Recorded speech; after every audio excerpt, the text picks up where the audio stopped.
What is up, a Tortured family? That is right. It is me sweating to death in my house right now. So listen, this is a special interview because we're not going live. This is pre-recorded so that if I mess up, I can edit it. The magic of post. All right. So tonight we've got a special guest. He is the associate art director for Super 7 for the past 4 years. He is in charge of Ninja Turtles, Mighty Morphin Power Rangers, Critical Role, Toho Godzilla, musical lines like Motorhead, Slayer, Ghost, King Diamond, Iron Maiden, and much more. Please welcome to the show, Kyle Wlyodga. What's up, Kyle? Howdy, everybody. How we doing? That was actually pretty damn seamless. I was actually very proud of myself. All right, Kyle. So first, thanks for doing this, man. Yeah, of course. Happy to do it. Love talking toys. It's my favorite thing. Right? It's almost like you get paid to do toys. It's insane. It's yeah, the luck of the hand I was dealt is not lost on me. So so I wanted to get you as soon as I could after Comic-Con because sure. Super 7 came strong at San Diego. We tried. We tried to give you, everything you ever wanted. That's always the goal. Well, we're gonna get to a big what everyone wanted in a little bit. But so first, let's just jump into you real quick. How did you get in? I know this one like the basic question, but how did you get into art direction? How did you get into drawing and making toys? Oh man, if you were at Comic-Con, I had a whole panel about this called "Breaking and Entering: How to Find Your Path into the Toy Industry," with a lot of really, really talented artists and people I respect in the toy industry, and also me. Yeah. But ultimately, yeah, I studied illustration in college, and I have a minor in entrepreneurship and business administration as well, just so you have that backup. Yep. I originally studied, my plan was to do comic books and then comic book covers. And then I realized how little that gets paid and how much work that is. And I was like, nah. I got very fortunate in that I was at a party one day. It was actually a Magic the Gathering draft. And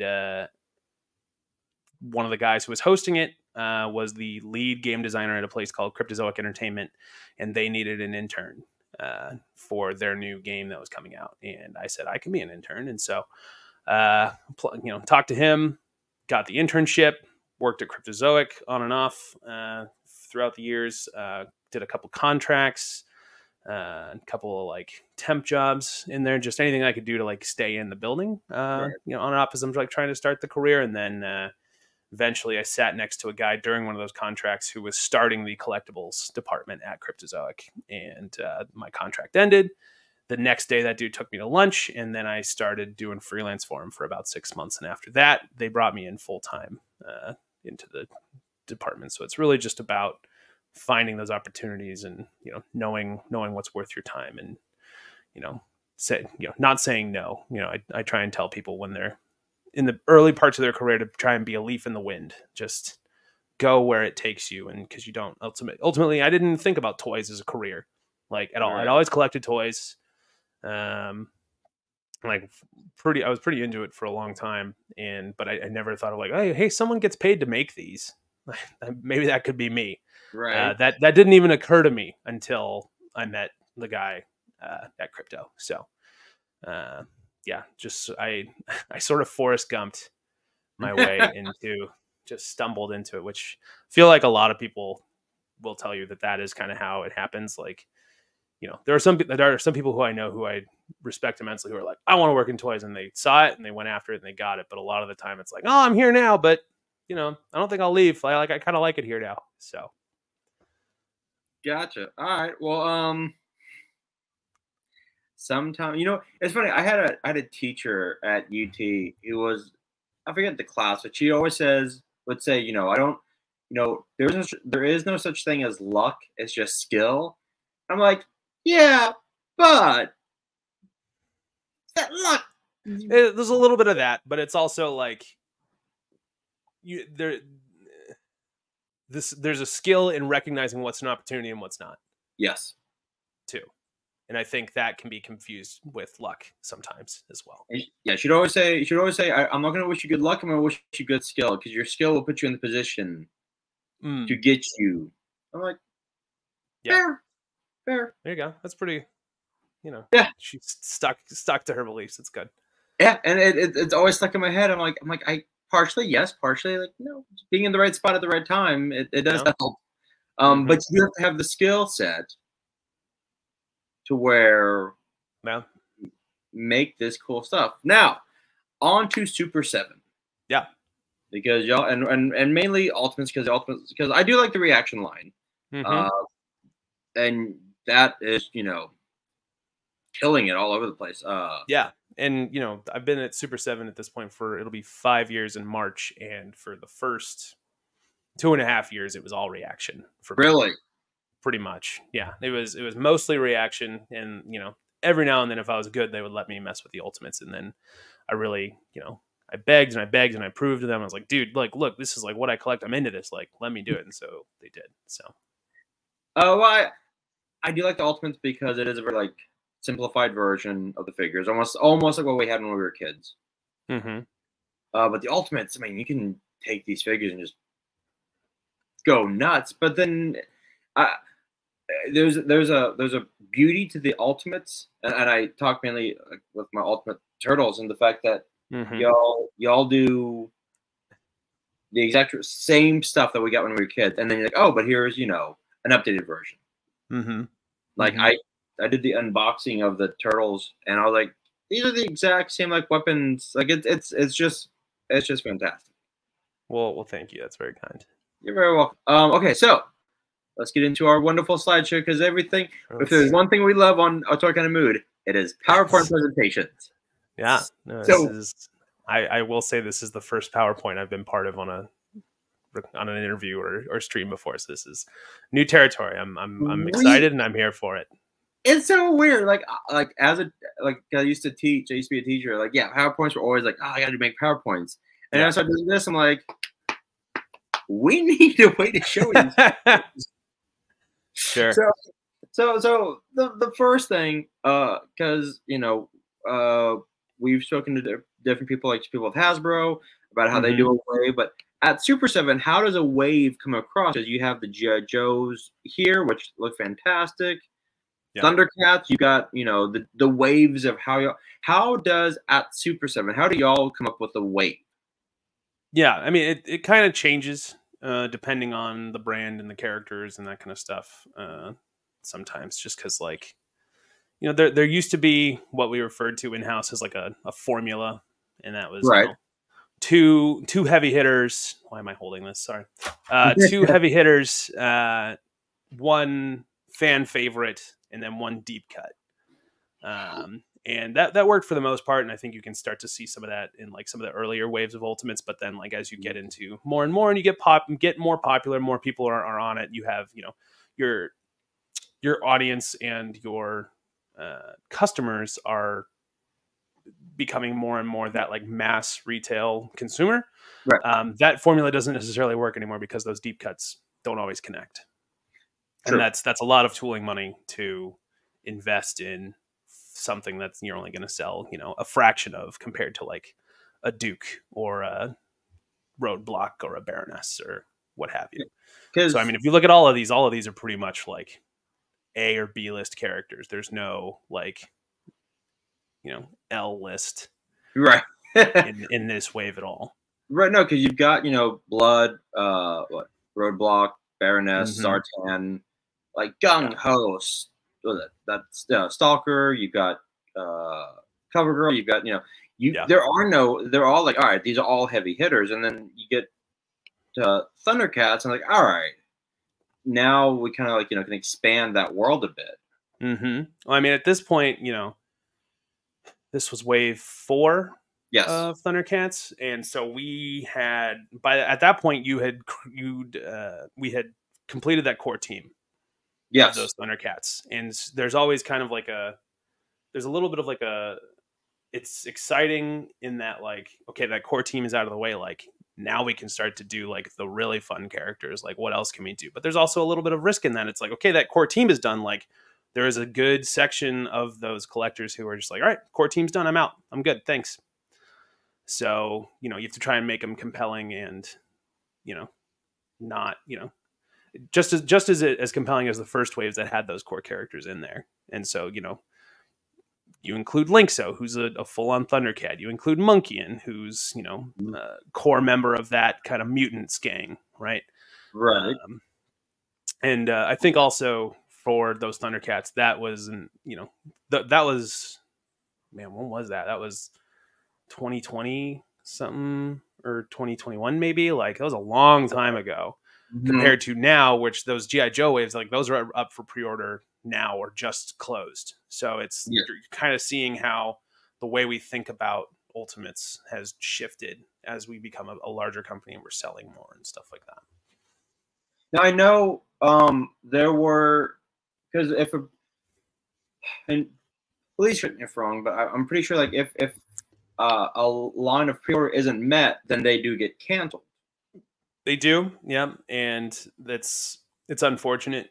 And the thing I'll say about that is that like no one's more upset about it than we are. I know it seems just like, oh, they don't care, they just cancel it. It's like, no, like we spent a lot of money and we worked really hard on that, and some of us put a lot of thought and blood and sweat and tears and all that stuff. Most recent example is Power Rangers Wave 4. It was unfortunate, but I also think that it's a bit of a reality check too, like because I think that they're in this world where there's so much stuff that's coming out. Yeah, there's a tendency from collectors to like, oh, I'll just wait for it to go on sale. That'll come out eventually. You don't need my dollars now. But like that's not how our business operates. Like we're very small. Right. We still refer to ourselves as boutique. Like, yes, we work with Disney and these huge brands, but our quantities are not anywhere near what some of the big boys are. Yeah. So if we don't meet our pre-order like minimums, like stuff's gonna get canceled.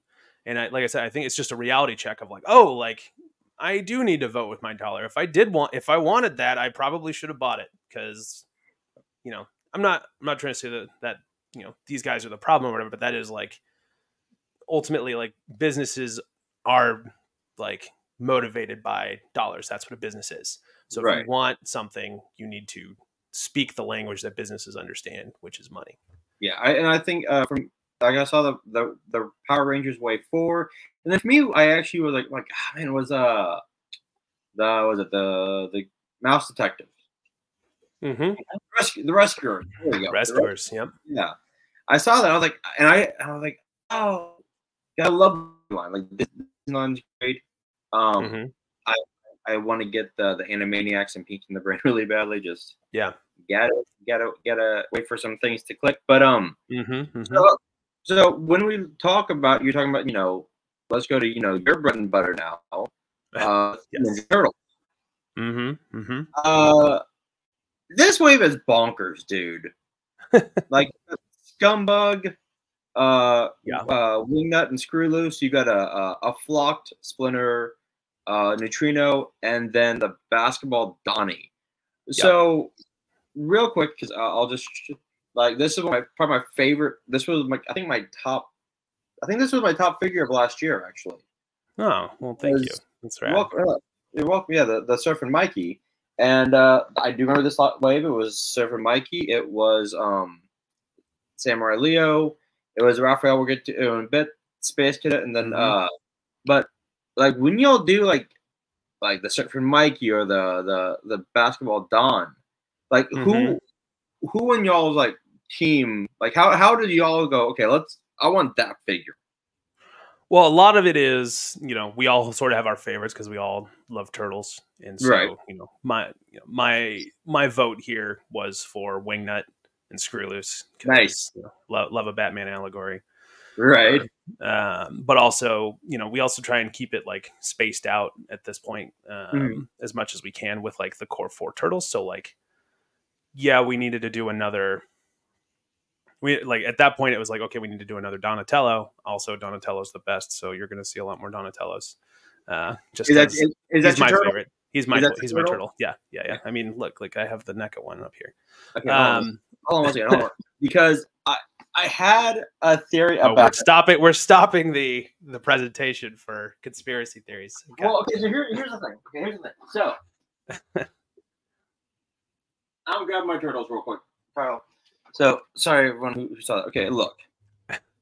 These four are fantastic looking. No ifs and buts. I love Raphael, although he's my fourth favorite. Because the Konami game, he sucked. I'm sorry. Like the little size. He's got the short range. Yeah. He's got the short range. Okay. Love Mikey. And we're gonna get into the alternate heads because I love the alternate heads y'all give them. These two. Yeah. This Donatello actually probably might be my favorite. I'm just saying that it looks like I love this Leo. He looks great, but this Donatello, I can tell that a little extra care. Well, that's, I can neither confirm nor deny any of these accusations. What I will say, though, is that Donatello was the fourth one to come out, which means that we had worked through 3 rounds of QC issues by then. So we knew what we were doing more on Donatello versus the others. But it's interesting to me that you think Leo has the more care out of all of them, because I am famously a Leo hater and denier. I'm not into Leo at all. Yeah. So look, it goes Mikey, Leo, Donnie, then Raph. Like that's just Michelangelo. That 4 greatest turtles are Dottie, Donnie, and Donnie. So it's like, who's your favorite Beatle? Just Paul. What about the other 3? Who? Yeah, exactly. So it's kind of making me mad that you only have Leo on there. Can you pick Donnie back up? Thanks. There you go. Yeah, cool. Much better. Thank you. Look, like this Donatello, and like when I do my unboxings,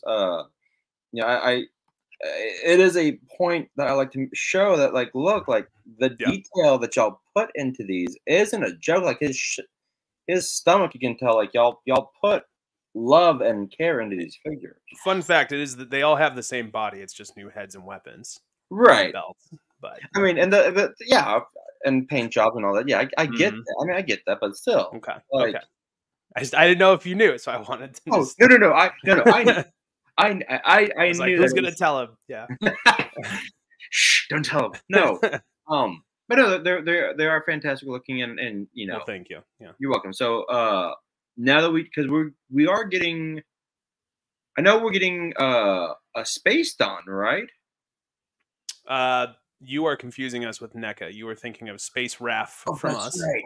That's right. Sorry. Yeah, I was like, God, I'm going through so many slides. You're good, man. There's a lot of turtle stuff out there. It's a great time to be a fan. So actually, because I made that huge gaffe, let me fix it by going. How do y'all like? Okay, they're doing that. We're gonna buck that trend. We're gonna go another way. How do y'all decide what to? Do y'all see what they're doing? Like, okay, let's kind of counteract that. Not necessarily. I realize that there's crossover, but ultimately, like, it's our responsibility to like make sure that our line feels consistent with itself, rather than a reaction to something else somebody else is doing. And it also helps that like it's no secret that I'm friends with some people at NECA as well, and they're friends with us. Like we're all cool. Like everyone thinks that there's this huge rivalry, but it's not. We all like trade each other stuff because we all love each other's products so much. So it's not really like that at all. Well, and the one thing I've been I noticed talking to different people is the fact that it's not really a rivalry. It's like y'all, NECA, Mattel, Hasbro, like there is no animosity. Y'all just putting out like great products, and y'all, it's like a respect between y'all. Like, oh, I can acknowledge it. That's a dope. That's amazing. That's fantastic. Exactly. So, rising tides raise all ships, right? Exactly. So speaking of, here we go. Here's the Genghis. I love that Raphael. I love like the little like lightsaber size. I think that's fantastic. Well, yeah, that was a lot of fun to do. I really enjoy working on this line because I love turtles, love those little Yeah. toys. But I really love the creative freedom I get to do to invent accessories and stuff like that. For some of these, like the laser size, Mhm. those weren't a thing on the vintage toy. I No. added those. And like, you go back, I think Slam Dunk and Don, like we figured out a way to like in Wave 9, you figure out a way to like give him all of his accessories that create a basketball hoop. Oh, that's cool. Wingnut, I gave him the like serious face with the just whited out pupils like Batman. Things like that. Just because you try and have fun with stuff. Like Samurai Leo, I gave him like the mask. Yeah. That Surfing Michelangelo that you have. The like Yes. the like I called them the like seaweed nunchucks or whatever, that he comes with the extra ones that have like all the like sea life and seaweed wrapped around them and stuff. Like those weren't in there. I put those in there. Like there's a lot of cool creative freedom that you get to have, because there's like they're so wacky, and it's kind of like anything goes also in a weird way. But there is definitely like a fine balance of like what's right for this. How do you find something that isn't there but it feels like it belongs, So I enjoy that challenge. While you're talking about like the creative challenges, with the with the turtles, how do you decide the alternate heads? How do you what's your process there? It's a little bit of like personality stuff and like what's right for the character. Like here in Wave 9, Scumbug, in the show, he like mind controls other insects and stuff. So his alternate head is like he's got these like swirly like eyeballs because he's like hypnotizing other bugs and stuff.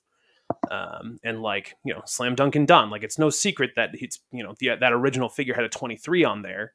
Because Michael Jordan was the biggest thing that's ever happened in basketball, still is, greatest of all time. I said it. So his alternate head is him with the tongue sticking out because it's Michael Jordan. Like some of those things answer themselves for like what's correct, Right. Gotcha. Okay. Let's see. I made a quick little mistake on there, so let's jump into this bad boy, which is the Turtle Van, the Party Wagon. Right. That's right. Yeah. This is amazing, dude. Like, this is absolutely beautiful. Well, yeah, it was a lot of fun to work on. Again, this is another one of those where it's like you get to figure out. Like that original one didn't have any accessories except for those like sewer bombs that rolled out of the little like tray that comes out of the foot tenderizer. So get to kind of invent what do those accessories look like. So I designed all the headgear for them, all of the like the tool kit that comes with all of these stuff, the Roadkill Mauser, the spinning pizza rims. That kind of fun stuff. The fun fact for the toolkit that comes with it, the torch, the mallet, all the wrenches and stuff. I have a friend of mine who's a mechanic, and I called him up and I said, "Hey man, like, okay, if you had like one toolkit that you needed to like fix anything on the road, on the go, no matter where you are, no matter what you're driving, like what would be in that toolkit?" And it was, both sets of screwdrivers, a socket wrench, a adjustable socket wrench, a dead blow mallet, and an acetylene torch. And that's what's in there. So it's like based on like, actual mechanic feedback, what went in there. So it was really, really exciting. That's fantastic. Also, I do. And then you got to put the plunger in there because they're in a sewer and it's hilarious. So I love all that. I love the dead mouser. Right. The Roadkill Mouse. I saw that. I'm like, it's the attention to details and little things that always get me. So this comes out, I believe in the email was like Q4. Is that what y'all hoping for? That's the plan still. Yeah, and we're still on track for that. Okay. So we showed a test shot at Comic-Con a couple weeks ago, and I'll be seeing injection samples soon, and then deco samples after that, and then should be on track for that Q4 that we're talking about. Nice. And then because we're getting the Turtle Van, I mean, could we get the bike or the blimp? Man, blimp in Ultimates might be like, I realize we just did a Cat's Lair, but like irresponsibly large. So we'll see. That'd be cool. I'd love to do all of them. The foot cruiser was always one I really liked Yes. as a kid. I think that would be a super fun one. But Well, I mean, they wouldn't be that much bigger than the van, I don't think. no, it wouldn't. The other one that I'm noticing isn't on here is the cheapskate. I'd love to do an Ultimates cheapskate. But Okay, you know what? Actually, I got a picture of the cheapskate, and I forgot to put it in the slides. I love don't worry about it. cheapskate.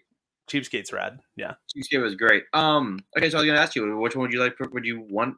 Apparently, it's cheapskate, and honestly, cheapskate I'd love to do, and the foot cruiser I'd love to do. Yeah, but there's something about I forgot what that one's called with the all the hands and stuff. Yeah, super fun.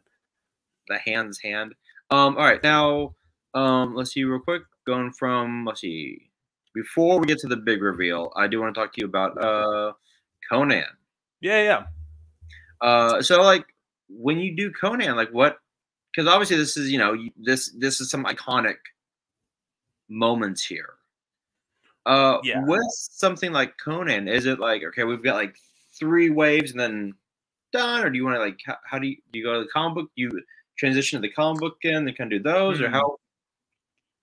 I mean, our license does cover comics and the movie, so I think that there's still a bunch of awesome moments from just this movie we can still be doing. Yeah, I really pushed for the Battle of the Mounds thing where he says his prayer to Crom, like the music kicks in. It's so good. Like, oh man, and like the soft goods cape, like Thulsa Doom's up on the hill and like the cape's blowing and he's like shooting snakes at that chick who's chained to the rock still, and like, yeah, man, and Subutai is amazing in this, and just it's so good. And like we obviously did King Conan as well. Like, there's so many more we can do. Like, I want to do one. What did I call? I think I called it like Conan the Victor or Conan the Conqueror, not Conqueror, or something like that. Conan the Victor, right. Something like that, where it's like it's him at the end where he like holds up Thulsa Doom's head. Oh yeah, like, that would be the accessory. So I'd love to. Yeah, there's so many more things I want to do here, but basically for this movie, like there's so many iconic moments that it's just like all you have to do is like think your favorite parts of the movie, and then like boom, boom, boom, boom, like there's a line list. Like just do those. Like love Battle of the Mounds, love the war paint, the raiding party scene, which is from wave 3 that we did. I'd love to do Subutai and Valyria to complete that like team of them in the war paint when they're like attacking the Snake Temple, and like the end with Conan holding up his head. Like we even talked about we stopped to do Mako the Wizard, who narrates the whole movie too. Yeah. Like I know Flynn wants to do the resurrection thing where it's like all of the like runes written on him, and I was like, dude, that's going to be so expensive with Tampa. But he wants to, so maybe we'll do that. Who knows? But there's a lot of cool stuff that we can still do. And so yeah, just long way to answer your question is like think of your favorite parts of the movie, and then just make those, which is what we've kind of been doing so far. So right, and I have a buddy of mine who's friends with Brian. It sounds like it. How do I put this? It's nice having a person in your corner like Brian who's like, yeah, let's try that. Sure. Yeah. Mm-hmm. Definitely. Okay. He's the best boss I've ever had, for sure. Which is, it's nice having a boss that's like, when you're going, that might be expensive, and he's like, we'll try it. We'll do it. Yeah. Yeah. Usually I'm the one who has to be like, it's kind of expensive, man. Maybe we shouldn't. He's like, go for it. So let's go for it. Okay. Yeah. Now the gigantic thing, literally the giant elephant in the room is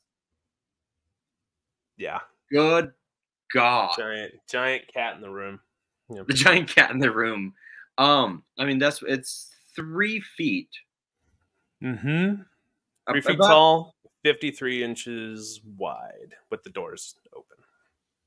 And that's almost what, 4.5, 5, almost 5 feet. 53 inches. Almost a little. It's about 7 inches short of 5 feet. So basically, but yeah, So I know we were talking about like when y'all did this. This was like an all hands on deck. We'll get to the other exclusive. I love the tiers. I love which other let's I mean, how did y'all go? Let's do the Cat Slayer. Well, we've always been talking about doing the Cat Slayer from the beginning. Because if everybody remembers their Super 7 history, right around the time that Wave 1 of Thundercats launched, Snake Mountain had either launched or finished, or it was around the same time. And so it was always like, oh man, if this Snake Mountain thing works out, like we got to do a Cat Slayer. Like that's the next one. Yes, we've always been thinking about it. And it, so we've always had an idea of what we wanted to be doing. It took basically every sculptor on the team working on separate parts concurrently. And then another 2 sculptors to like compile it all together to make sure that it all worked. I mean, as well. I mean, just everything that goes into this. I mean, look, like I love the key. I love that. I love the desk, like the astral projection lino. I mean, what? I mean, and my buddy Steve has Snake Mountain, like the Super 7 Snake Mountain. I was like, I was jealous of it. Like, I'm like, oh man, like that. Yeah, I still got mine. He goes, it's like night and day. I'm like, I get that. It's Super 7, so of course. But like when you are like planning this out, like, if you can like walk me through, like, okay, we're gonna like, how did y'all always want it to be 3 feet? Or you're like, okay, is this too big? Well, it's you have to scale it to the figures as much as you can. Obviously, like a lot of people are complaining that the Thunder Tank can't roll out of the paw or whatever. But we're already dangerously close to the real estate business with how big this one is, and then if we did that, we'd actually just be selling cat houses. So I mean, I don't think that's very realistic, but I understand the frustration. So no, because I look at this thing is massive. You can't have a paw that's like a foot. Well, no, that's everybody's struggle is different. I don't want to dismiss anybody's feelings. That's fine. I'll dismiss your perception is your reality. So. I'll dismiss them for you, Kyle. No, people. Thank you. No. Thank you. No. Thank you. You're welcome. Yeah, I need someone to do it for me. I'll be your angry. I'll be your angry. I'll be the my anger translator. Exactly. I'll be the anger translator. Like, no, got it. Yeah, that's good. No, thank you.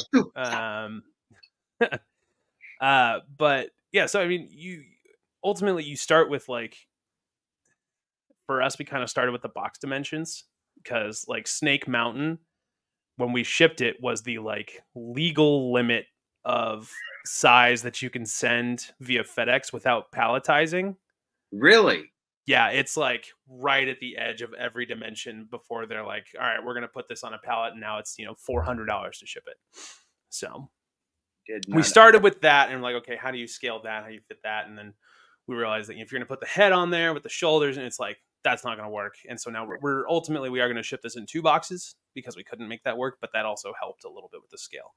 So it also helped to have done Snake Mountain, and we had those files, and it's like, okay, so like if these 7-inch figures fit in Snake Mountain this way, and it's an Ultimates line, they're supposed to be consistent. It's just different brands, but the same line. You kind of have Snake Mountain size as a template, and then you can work kind of backwards from there into stylizing the Cat Slayer and all that. So I gotcha. Well, I know y'all doing like the LED lights, which I love. Yeah. And I mean, who doesn't love light up stuff? It's just how it goes. Now, at the beginning of the show, we showed Joe, and now you've done Snake Mountain. Y'all have done the Cat Slayer, possibly a Terrordrome. Possibly, who knows? Terrordrome would be cool. Technodrome would be cool. Technodrome would be great. So, I mean, if there's one thing I don't put past Super 7, it's let's see what happens. Let's try. Like, y'all have that really great attitude where it's like, yeah, we'll try it. yeah, if we think that there's an audience, there's very few things that we won't try. Well, and let's be real. Right now, G.I. Joe is just huge again. Huge again, and but I mean, y'all could do. There's plenty of stuff. I mean, we joke about this all the time because of classifieds. Like, how big would a U.S. flag be? And it would just be a coffee table. You would just be buying a coffee table. The first one already was a coffee table. Yeah. So if they're 3 3/4 inches, that's 1/18 scale. Yep. Basically, it'd be whatever a sixth of the size of the original one was more. Yeah. So, and the original one was 7 feet. So that's what, 9.5 feet long or something. Yep. I don't know. I went to coloring school. I'm not a mathematician. I did poli sci. I don't do the math. Yeah. But if y'all did a Super 7 Ultimates USS flag, like it's just 7 inches, so even taller. Oh, it's just a car then at that point, isn't it? Like it's like a go kart. No, it'd be an actual boat. Like pull up to a marina. Like, yeah. Like, is that a flag? That's exactly. A flag. Yeah. No, that's good. The good news about Super 7 stuff is that when you get kicked out for buying it, you can just live in it. It's big enough for you. So, I'm kidding. Please buy a Cat's Lair. It's a lot of fun. It's really great. Very economical. You can take the paws off, so it'll fit anywhere. So, it'll be great. Oh, you can? Oh, that's yeah, cool. paws will come off, and the head is removable as well. There's actually because you need to pull that off to put the batteries in, but there's also sculpted battle damage on the neck and on the head from that one episode where the head gets blown off. Yeah. So we try, rather than just have it be a functionality, like a necessary functionality for the light up features, try to make it a little bit more intentional so it feels like, oh, they thought of everything. And I mean, when I look at the stuff y'all do, it's like y'all do think of everything. Like I'm not trying to kiss ass, but the Disney stuff. You look at everything is they go y'all go and look at everything. The Warner Brothers and the sister Dodd. Mm-hmm. The maps. I'm like, yeah. Yeah, if you go look at the animation, all the colors are accurate on that map. It's ridiculous. I'm not shocked. I'm not shocked at all. I'm moving from Thundercats. We move into music. Hey, my boy. Yep. I wanted to. There's whenever I think of Lemmy, I think of that scene from Airheads, where you've seen Airheads, right? Is that the one where false Lemmy is God? Yeah. Yeah. Mm-hmm. Yeah. It's just. Y'all. I mean, y'all have. Yeah. Lemmy, because let's see here. Lemmy is God. That's Lemmy correct. is exactly. So one of the questions I had was, so y'all have Lemmy, Cliff, y'all got Biggie, the Slayer. Mm-hmm. Are y'all looking to expand y'all's music line? Oh, always. Yeah. Music is probably one of our best performers, and pardon the pun. And I love all that stuff. There's so many more rock stars that need ultimate figures. Yes. So I'm all about it. Well, because y'all's reactions, y'all have a ton of music. Mm-hmm. And I still have to buy the Run the Jewels ones because I love because once again the stuff is in the details. Yeah. The cards are, you put them together. Mm-hmm. Who do you think that if you could right now, who do you think needs an ultimate figure? I mean, we just did Dio in reaction. I would love a Dio ultimate. That'd be great. A long time ago, we did Robbie Halford from Judas Priest. I think he needs a Ultimates figure. Yes. Especially in the leather with the chains and Yes. you know, I want to, because I have a bunch of, motorcycles. I even have a few choppers, and then it's like, you just need to put him on that, and it's over. It's easy. Yes. There's still some more ghost characters that need ultimates as well. Like Papa 4 doesn't have an ultimate yet. Cardinal Copia doesn't have an ultimate yet. Papa Nil doesn't have an ultimate yet. So I'd love to see those. There's even more versions of Lemmy I'd love to do too. So okay. And even King Diamond, has a little bit more of a modern look than what we've done in Ultimates too. So I think that would work really, really well as an Ultimate as well. As far as new stuff, like new characters that don't have anything yet, I've said it before on stream. I would love to make Metalocalypse figures. That'd be cool. I feel like Ultimates of Metalocalypse would be like next level. It's such a toyetic show. It's so much fun. It really is. Yeah, that would be a big one. Tenacious D Ultimates would be amazing. That would be like perhaps my crowning achievement. Would you do now Tenacious D, or would you do like Pick of Destiny Tenacious D? I think you start with Pick of Destiny Tenacious D. Okay. Yeah. I think you start with the HBO era Pick of Destiny Tenacious D, and then you do Apocalypto Rise of the Phoenix era later. Yeah, love to do that. I'm looking around in my stuff. Yeah, I mean, and how is there no Metallica anything other than Funko Pops? So that needs something. Cliff may be the closest I get in my whole career, so I'm honored to have gotten to work on him. That was really, really cool. Yeah, man, they're just sort of like Michael Bolton. Like I sort of want them all. I sort of like, right? If I may just throw that out there. I had a feeling I didn't say what you wanted me to say. Oh no, you have Metallica. You got Metallica, and a new Lemmy would be great. Like as a drummer, this would be difficult. Neil Peart, got it. I love a Neil Peart. There's usually only one answer when somebody brings up drummer. It's either Neil Peart or Travis Barker. I don't even think about Travis Barker. I was thinking like Neil Peart. I know it's Danny Carey. Huh? Is it Danny Carey? I was actually thinking John Bonham. Oh yeah, that's a good one too. Duh. But Zeppelin is. I know Zeppelin is very like. Yeah. But the one for me, it just Ringo because Starr, got it. Dude, look, the Beatles would be. I would like that. Talk about expensive licenses. I don't know if we can afford to do. Yeah. The Beatles. But honestly, like they're one of my favorites of all time. But Dave Grohl. Yeah, that'd be.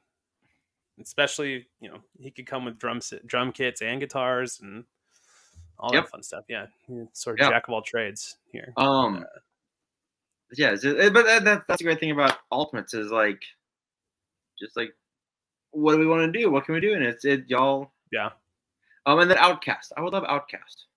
Outcast would be rad. Outcast would be really, really good.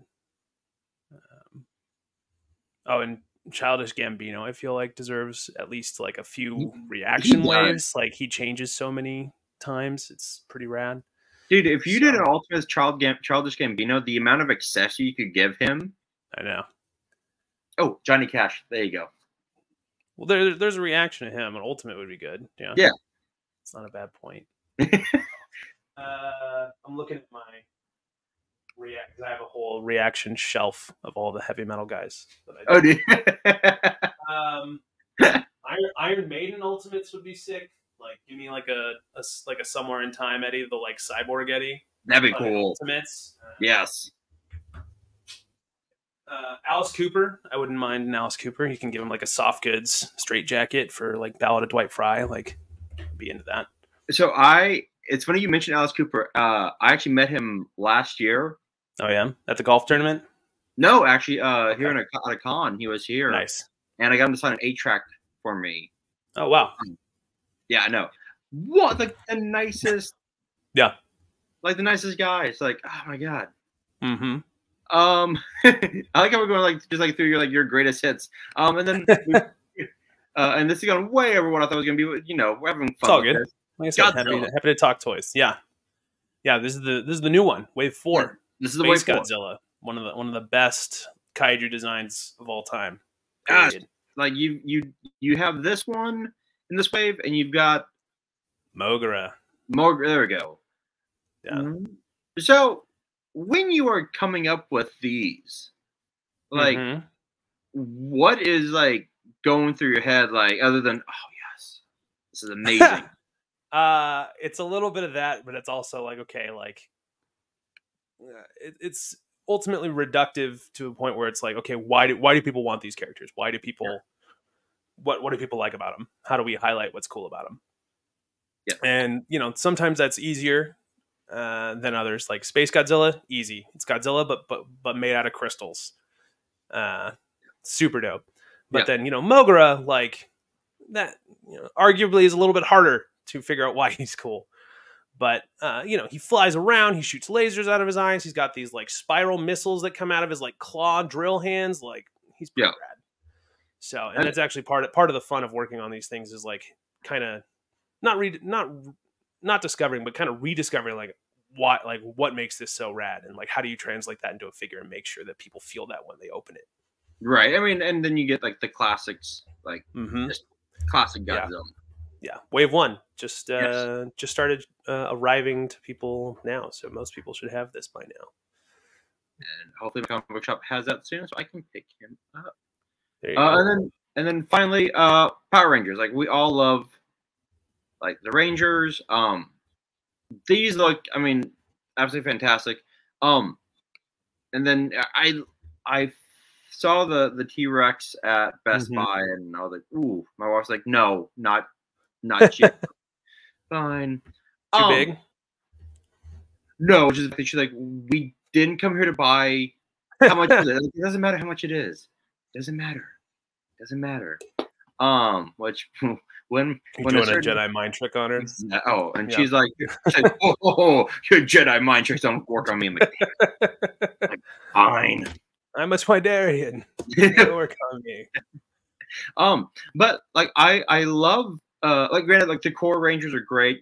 Goldar, this is just dropping soon. I love the Rangers. But I love the Zords that y'all are doing. Yeah. Now, again, correct me if I'm wrong. Y'all have only done the Tyrannosaurus Rex and the Dragon Zord so far. Correct, and then the Megazord as well. And then the Megazord, yes. And then we did the White Tiger Zord, but that got canceled, unfortunately. Nope. Sorry. Oh, you're good. So, I mean, so let me ask this. Okay, so was it the Tiger Zord itself, or was it part of the wave that got? It was the Tiger Zord and Madame Woe that both got canceled. We will still be delivering White Rangers, so you'll still have all 7 Rangers from Mighty Morphin from us. Okay. So because we got all the Zords up here, obviously we do need the other Zords to have. But when a wave does get canceled, like the Madame Woe and the Tiger Zord, do y'all kind of like take a step back and like, all right, how do we kind of like regroup and? Oh, definitely. Yeah. Okay. There's definitely a little bit of that.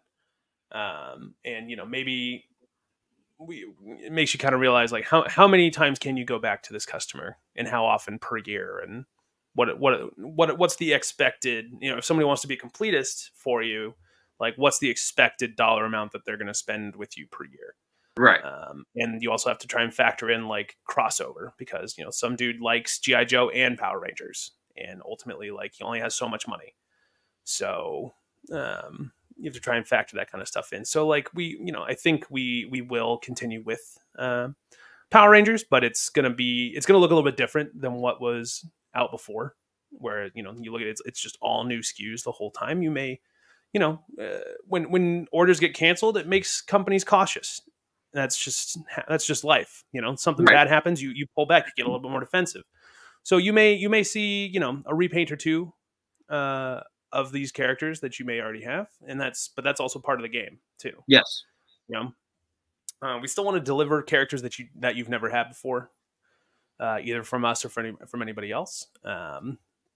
granted there is that demand, but Right. there's definitely going to be a little bit of like, okay, how do we be smart about this rather than just trying to pump out 5 new characters of SKUs that like maybe people don't necessarily want. Like that's, it was a big risk to put Madame Woe in there, and it didn't pay off, and that's okay. You learn from that, and you move on to the next challenge. Okay, and then real quick, I do have some of going back to the Ninja Turtles. I know Sure. your favorite Punker Dawn. It's supposed to be coming Yes. out early to mid-December 2023. So we got Wave 7 Punker Dawn, Warrior, Metalhead Michelangelo, Gorilla, Triceraton, Robotic Bebop. Like that's just insane. Wave 8, which we saw earlier, is supposed to be shipping mid-September. Yep.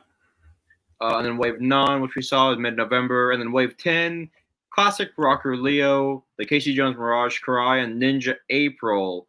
That is still TBD as of the last email I got from y'all. Yeah, all of that is correct. And if anybody wants updates on where their pre-orders are, there is a pre-order status page on the Super 7 website that will show you the most up-to-date information about where your pre-orders are. Yes, and then the glow-in-the-dark Slash, supposed to be September mid-2023. I know all this because I get emails from Super 7 like, here's your pre-orders. I'm like, I don't have any yet. Soon. Well, we're still working with a post-COVID world and all of that. That that entails. So it kind of changes day to day, pending any acts of God. This is what the plan is for how stuff will arrive to you. So actually, I'm out of questions, but then you brought up something. I was like, back in April or May, we spoke with Lenny and Tony with the G.I. Joe Classifieds, and he was talking about how COVID kind of created this huge backlog that has. I'm paraphrasing here, so people go, don't like, no, go back and watch the episode if you want what he actually verbatim he said. But basically, it set them back a bit because they couldn't just go gung ho what they wanted to. They had to wait. Yeah. And so I'm assuming that's. I mean, it happened to everyone. Well, same with Super 7. Like y'all are a boutique. But I'm sure with COVID, it kind of definitely made the train kind of collapse, and you're like, all right, we have to work our way back, and then. I think we're still working through that backlog a little bit. I mean, it's Wave 7 of Turtles is part of that. To the point where Wave 8's coming first. Like stuff like that just happens, and when you get that huge kind of train pile up of stuff, thanks to production delays and all that. I think we're all going to be seeing the effects of what COVID did to shipping lines and supply, lines for still years to come. At this point, I know everybody likes to think, oh, it's over or whatever, but it really did a huge number, and people, I think we're only beginning to see the effects of what that did. Okay. Wow. Okay. Yeah. That is a whole other issue for a whole nother episode. I have correct. They could do a whole podcast on that. Really good. Hey, Kyle, listen, man. I greatly appreciate this. This was a lot of fun. Thanks for having me. Yeah, of course. Thanks so much for this. So, is there anything you want to shout out real quick before you head out? No, I mean, thanks for having me. Shout out to the toy community, everybody who's supported us for all these years and who keeps supporting us. Stay tuned. There's a lot of cool stuff coming up. I know that New York Comic Con's around the corner. New York Toy Fair is around the corner. Designer Con. There's a lot of fun stuff still to be delivered. That'll get into your hands, but there's also a handful of new pre-orders and products that I think are really going to excite people that they're not expecting as well. So keep your eyes peeled to Super 7, and hopefully we will, blow you away. I'm sure will. And as always, you can find, just go to literally go to super7.com. It's very easy to pull. Kyle, thank you so much. For Toy Kind of Mood, I am your co-host, Bobby Bear, and we will see you in the toy aisle. Peace.